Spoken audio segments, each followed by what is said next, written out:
എല്ലാവരേക്കാളും അങ്ങയുടെ ഏറ്റവും വലിയ ഭക്തി ഞാനല്ലേ? മാത്രമല്ല മറ്റുള്ളവരെക്കാൾ ഏറ്റവും കൂടുതലും അങ്ങയെപ്പറ്റി വ്യസനിക്കുന്നത് ഞാനല്ലേ? ഇപ്പൊ അങ്ങന്റെ ഈ ചോദ്യത്തിന് ഉത്തരം തന്നേ പറ്റൂ.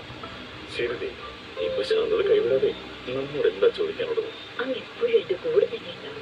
ഒരുപക്ഷെ അങ്ങയുടെ ഭക്തന്മാരുടെ ഇടയിലേക്ക് പോകേണ്ടി വന്നാൽ എനിക്കൊരു കൂട്ടിനായിട്ട് ഒരു ഓമന കുഞ്ഞിനെ വരമായി തരാമോ?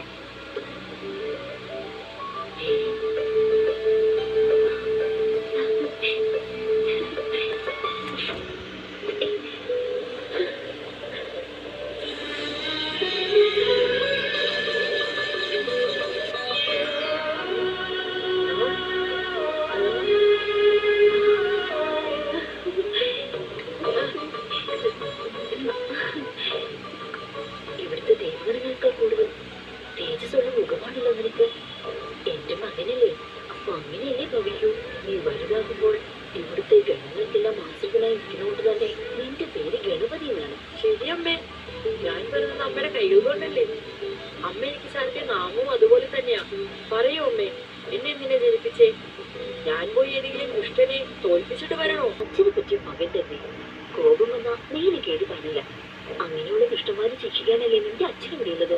എന്നാൽ നീ ആദ്യം പുറത്തേക്ക് പോയി ഇവിടെ ആരും വരാതിരിക്കാൻ നോക്കണം. അമ്മ പറയുന്നതാണ് വേദവാക്യം. ഞാൻ എപ്പോഴും അമ്മയുടെ വാക്കുകൾ ശിരസാ വഹിക്കും. അമ്മ സ്വസ്ഥമായി സ്നാനം ചെയ്തോളൂ. ആരും അകത്തേക്ക് വരാതെ ഞാൻ നോക്കിക്കോളാം.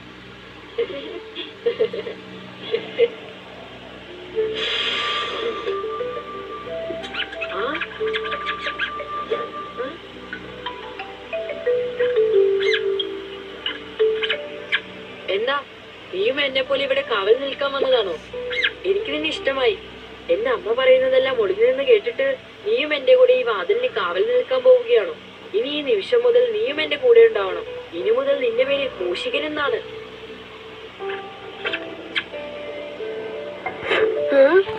കാണാനില്ലല്ലോ, എവിടെ പോയിരിക്കുക?